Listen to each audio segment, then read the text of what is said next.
মুসলমানের টকি লাগায়, পাঞ্জাবি লাগায়, জুব্বা লাগায়। আর মুসলমানের যখন নাটক বানায়, মসজিদের ইমাম নিয়া নাটক বানায়, খলিঞ্জার মধ্যে দাগ পড়ে যায়।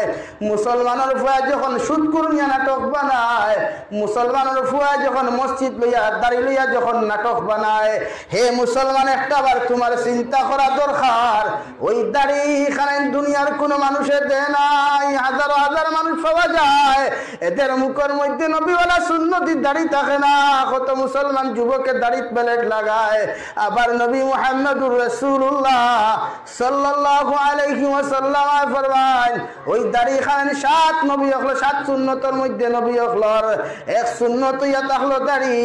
যত মুসলমানের ফুয়া নাটক বানাও, টিকটক ভিডিও বানাও, কাট্টুশালীর মতো আপনার বুড়ো মিয়ার মতো নকল দাড়ি লাগাইয়া যত বেটাই তো অভিনয় খড্ডায়, আল্লাহর জাতর কসম খাইয়া কইয়ার হে দুধপুরের মুসলমান, কিয়ামতের ময়দানে যত বেটাই নবীর দাড়ি লইয়া টাট্টা মুবারক অভিনয় খড্ডায়, টাট্টা খড্ডায় অভিনয় খড্ডায়, কিয়ামতের ময়দানে আমার নবী যে তোমার পরিচয় দেওয়া তো দূরের কথা, কিয়ামতের দিন তোমার নবী যে উম্মত বলিয়া পরিচয় দিতা নাই।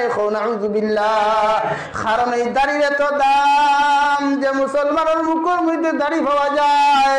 আবার নবী জনাবে নবী করিম সাল্লাল্লাহু আলাইহি ওয়াসাল্লাম ফরমান, ওই কিয়ামতের ময়দানে